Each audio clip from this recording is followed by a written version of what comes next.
Lagynophrya.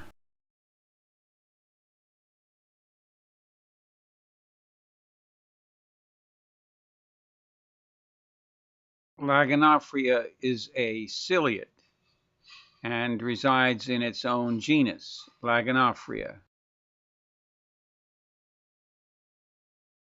At its anteromost point, Lagynophrya has a distinctively recognizable cone-shaped, retractable cytostomal organelle, a proboscis.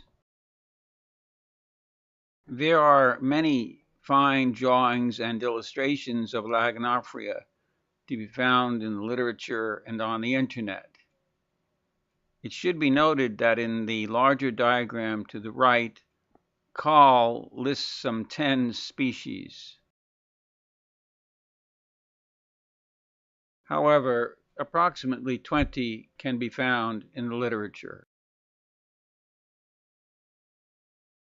The two photomicrographs on the left strongly resemble the drawing from Call on the right. Note the flattening of the ventral surface and the typical slight bending or hooking of the anterior portion of the organism to the ventral side.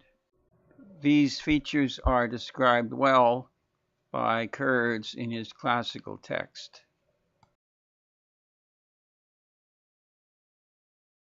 This video was originally made during a study of pseudoholophrya while it was feeding upon the innards of a crushed nauplius.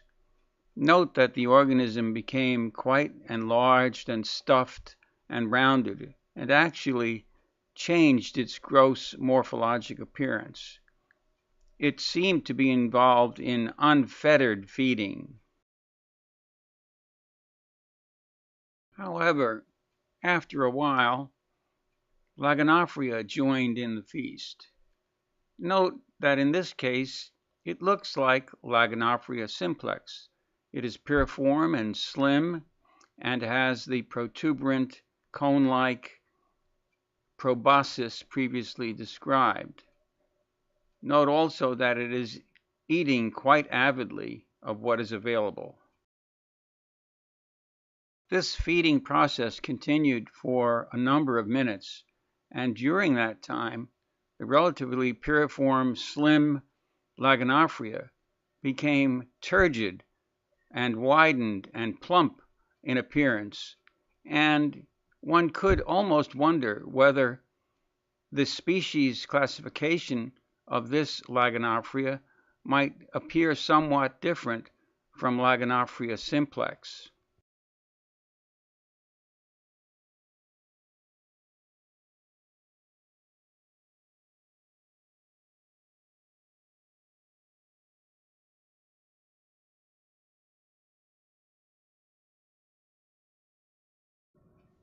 And so we are witness to a transformation of general morphologic appearance, which has nothing to do with species because it is all the same organism, and more to do with a kind of gluttony in the presence of large amounts of available food.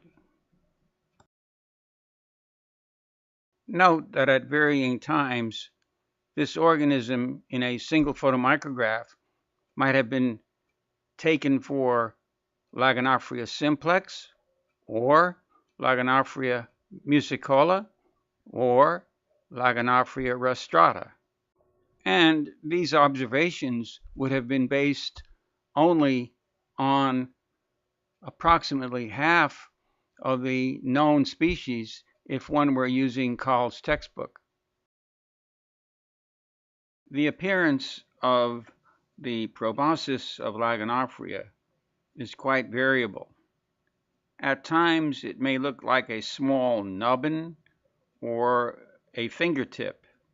On other occasions it may look like a long sharpened pencil or a knife blade. And on other occasions it may simply look like a smooth cone-shaped projection from the cytostomal region.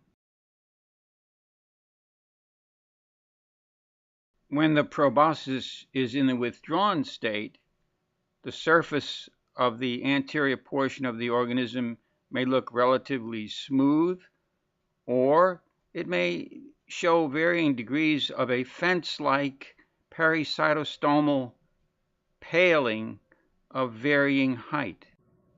It appears that on those latter occasions, the cytostome itself is open. And quoting again from Kurd's fine description of lagynophrya, the proboscis itself has trichocysts, and below the proboscis there is a basket of fine paired tracheides. Note that some of the nematodesmata appear not only paired, but interlinked and at intervals nodulated.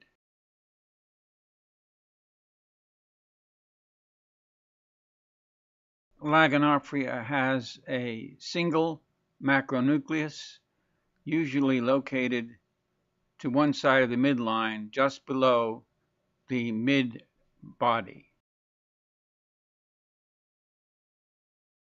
And here, by way of review, is the video of the fattening lagynophrya while it is feeding on the detritus from the crushed nauplius. Note the structures which have been previously described, including the nucleus, which can be observed, as well as the proboscis. Note also at times the drilling rotary motion of its feeding.